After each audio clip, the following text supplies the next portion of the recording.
si Ibarra, isang lalaking may paninindigan sa buhay, pagmamahal sa edukasyon, at sa aking sinisinta na si Maria Clara. Sa gitna ng mga pagsubok at hamon, ako ay naniniwala sa kapangyarihan ng edukasyon at pag-ibig. Kaya nitong baguhin ang aking bayan at ang buhay ng mga taong nakapaligid sa akin.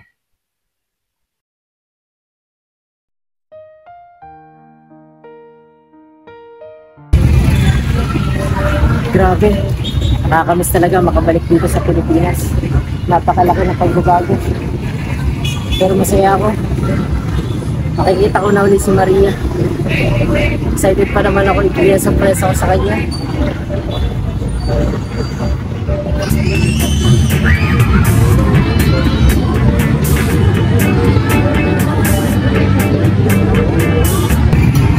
Kapitan!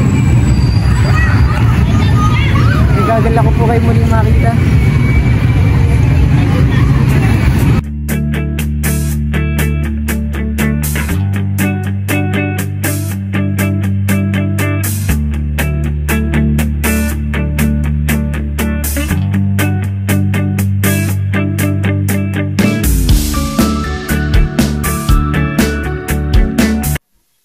Mga Ginoo at Binibini, hayaan niyo po akong ipakilala ang aking sarili. Ako nga pala si Crisostomo Ibarra. Kinagagalak ko kayong lahat ngayon na makita.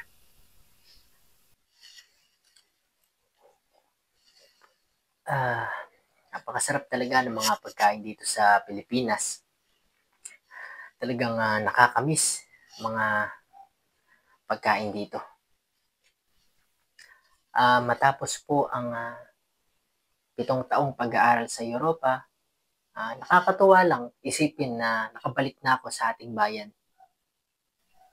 Ako po kasi bilang nakapag-aral ay naniniwala na ang edukasyon ang siyang makakapagbigay pagbabago sa ating lipunan.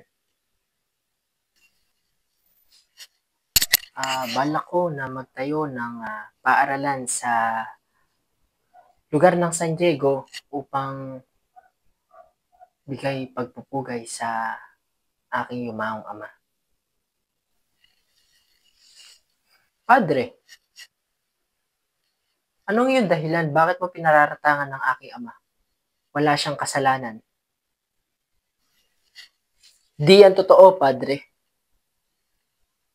Sa mga sinasabi mo'y nakikita kong meron kang galit sa aking ama. Pero ako naniniwala na mabuting tao siya. Dahil to sa mga nakikita ko sa kapaligiran natin, Padre, alam ko kung ano ang ikabubuti at yun ay ang edukasyon at pagbabago. Di mo ko maaaring pigilan, Padre.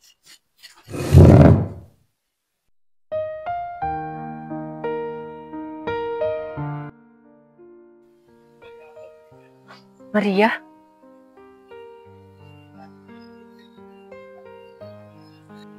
Maria, kamusta ka na? Tagal na huli natin pagkikita. Siya nga pala, meron ako sasabihin sa'yo. Hindi ko alam kung paano kayo papaliwanag to, pero Maria, mahal kita. Alam mo ba na hindi kita nakalimutan kahit isang araw sa Europa? Ikaw yung dahilan ba't sabi ka kong umuwi ngayon sa Pilipinas. Mahal kita, Maria. Higit ka pa sa lahat para sa akin. Ikaw yung gusto kong makasama. Mahal mo din ba ako? Sa pag-ibig ni Maria Clara, natutunan ko ang tunay na pagmamahal ay handang magsakripisyo para sa ikabubuti ng iba.